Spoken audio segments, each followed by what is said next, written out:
Hello, Lad Lane Leopards. Today's matchup is The Legend of Gravity, a tall basketball tale, versus Playing Right Field. Today I'm reading The Legend of Gravity, a Tall Basketball Tale by Charlie Palmer. I've heard you young folks talking about who is the best basketball player to ever grace the court, like that King James someone or other. He's not too shabby, but have you ever heard of gravity?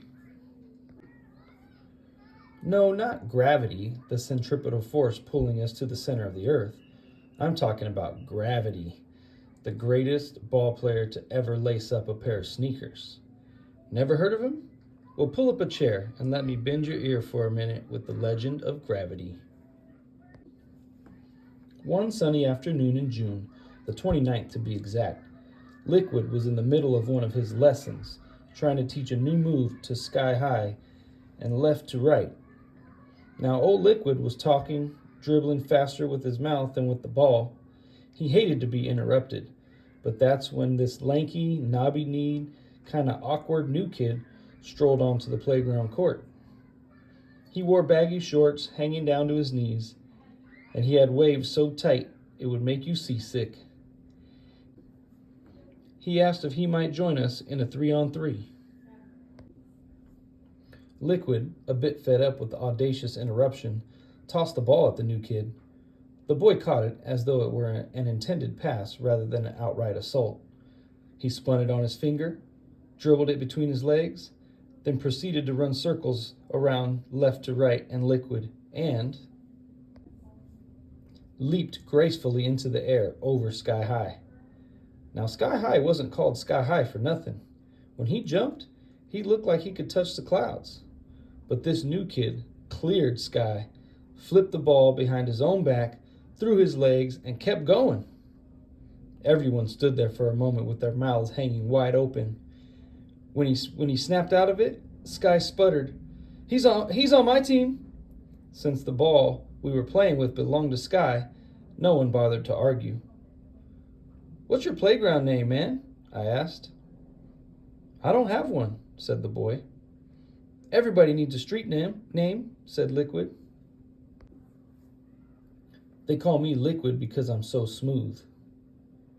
And we call him Left to Right because you never know where he's going." "Why don't we call him Orbit because he jumped into space," said Sky High. "No, I got it," I said. "He leaped so high that he looked like he was never coming down, like he defied gravity or something. Why don't we call him Gravity?" Too Tall Thompson agreed. And that's how Gravity joined our playground team, the Eagles. We had always been good, but we never won a championship. We thought Gravity would be our missing link. Truth be told, he was often a one-man show. Gravity once jumped so high that we were able to go out for ice cream before he came down. Ballers from across the city started coming around, trying to challenge Gravity. In one game, he scored 150 points. Oh, you're not impressed? You should be. Gravity scored all those points in the first quarter. He left the game early, something to do with babysitting his sister. That summer, Gravity had us believing that no team, nowhere, could beat us. We ruled the blacktop in the hillside projects where we lived. We played all day and all night, and even after church on Sundays.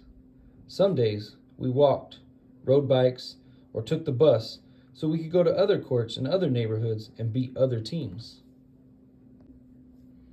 Our winning streak got longer as the summer was coming to an end, and everyone was looking forward to the best of the best, Milwaukee's biggest and baddest pickup basketball tournament. Although we had dreams of winning it one day, we never believed we could, not until we had Gravity. The weekend before the best of the best, we had a team meeting to work out a strategy. In 5 seconds flat, we agreed our only hope was getting the ball to Gravity and letting him do the rest. And sure enough, Gravity was amazing. Dribbling behind his back, between his legs, and even off the backboard. Gravity made plays no one had ever seen before. He ran the offense like magic, lobbing passes from out of nowhere and leaving us shocked to find the ball in our hands for an easy layup. He was turning every game into a highlight video. Gravity's legend grew from Friday to Saturday as we plowed down one team after another. Thanks to Gravity, we made it all the way to the finals on Sunday. Of course, the Eastside Flyers made the finals too, like they had for 10 years in a row. From Park Lawn to West Lawn, Garfield Park to Mayflower Court, the Flyers were the best b-ballers in the whole city. Yusef Spider Woodruff had hands so quick you'd swear he had 8 of them. The point guard, Martin the Hawk Overstreet, was only 12 and already been scouted by the pros. And then there was Benny the Jet Street. He was the Flyers' one-man fast break machine. We once watched Richard Deepwater Brown put away 14 threes in a single half. Their center, Lyle the Giant Harris, stood 6 feet 7 inches tall. On game day, it seemed the whole city had come to watch. The Flyers formed a circle, piled their hands on top of one another, and said, 1, 2, 3, victory! We were so intimidated, we decided to do the same. So we huddled up on the sideline and said our obvious, 1, 2, 3, gravity! At first, the Flyers matched us point for point. As I went for a layup, Lyle the Giant slapped my shot into the opposite direction, and the Jet scored 2 points with a short jumper. On our next trip down to the court, left to right tried to fake a pass to me, but the Spider stole the ball and scoop past it to the Jet for another jumper that dropped through the net with a swish. The next time we got the ball, Gravity decided to take control. When the Flyers surrounded him on defense, Gravity zipped a pass to Sky High, who drove to the basket but ran straight into the Hawk. The referee whistled a foul charge against us. By halftime, we were tied 42-42, and Gravity was out of breath, exhausted. We needed a different strategy to win. Gravity never talked much. His game did all the talking for him. But what he said to us that day not only changed the game, it changed our lives. I can't win this game, Gravity said, but we can. He looked at Liquid and said, man, you flow like water. It's time for you to turn on tap full blast. Gravity moved to Sky High. You have hops like no other guy on the court. Why aren't you flying to the basket? Left to right, with your killer crossover dribble, people can't tell if you're coming or going. And you, too tall, just get in the way. Finally, he focused on me. Now, I'd never had a nickname, but when Gravity said, I'm gonna call you Butter, you got flavor. So we need you to melt in the backcourt and spread the defense. Something inside of me got unstuck. This time, our team circled up, piled our hands on top of one another, and yelled in unison, 1, 2, 3, team! By tip-off, Gravity had us hyped.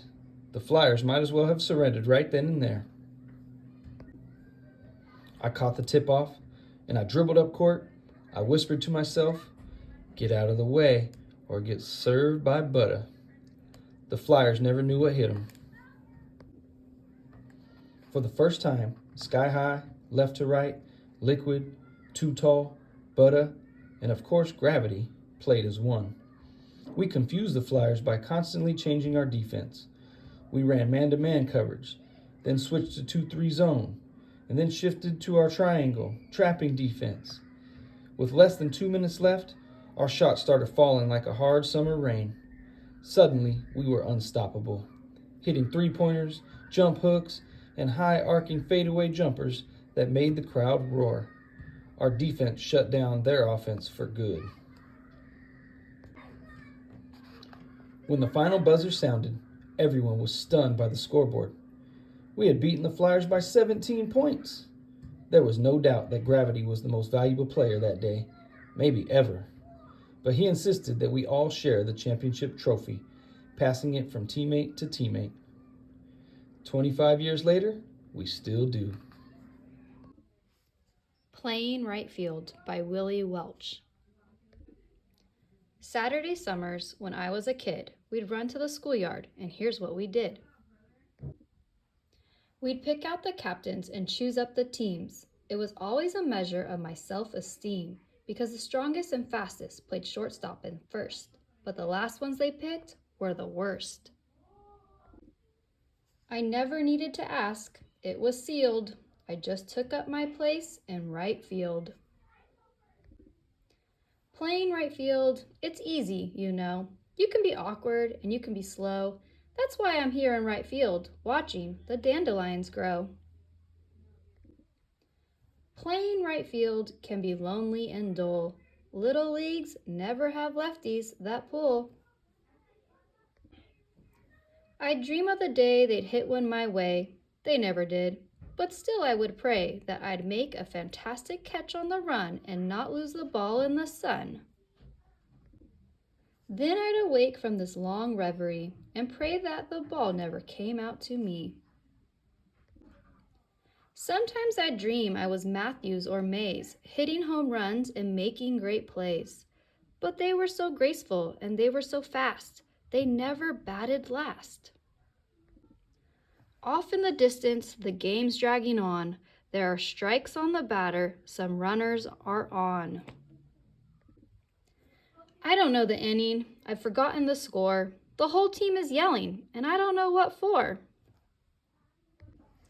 Suddenly, everyone's looking at me. My mind has been wandering. What could it be?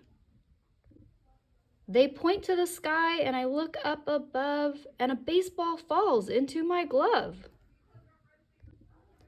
Here in right field, it's important, you know. You've got to know how to catch. You've got to know how to throw. That's why I'm here in right field, watching the dandelions grow. I hope you enjoyed today's video. Both books were awesome. Don't forget to vote so we know who moves on to the next round.